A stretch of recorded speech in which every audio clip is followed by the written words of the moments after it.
The 57th anniversary of the march and the continued Black Lives Matter movement inspired marches here in Atlanta as well. Several of the speakers today traveled from Georgia to D.C. Joe Hankey has their messages in. A look at the small march that took place right here in Atlanta, Joe. Aisha and Cheryl, as those thousands gathered up in Washington, D.C. to mark the 57th anniversary of the March on Washington, a few dozen gathered here near Centennial Olympic Park to show their support. From the same steps where her grandfather said, "I have a dream," 57 years ago today.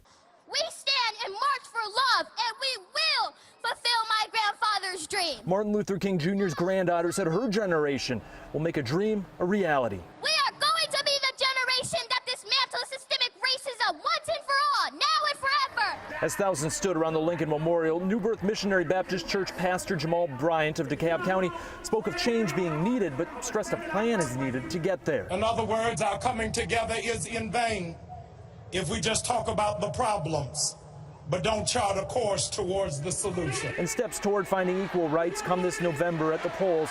That was the message from Rick Hart, a Morehouse College junior. It is about electing legislators who will fight to pass the John Lewis Voting Rights Act and the George Floyd Justice in Policing Act. As speakers stood up in D.C., even though we can't go there, doesn't mean we can't do something to show our support. a few dozen people gathered in downtown Atlanta for a solidarity march to the state capitol, where they would remember Dr. King. That Martin Luther King's statue, give a little bit of history about what he has done, and read a little bit of I Have a Dream speech. As Atlantans marched, back in D.C., families of black men killed by police and at the hands of gun violence spoke of the need to finally end racism.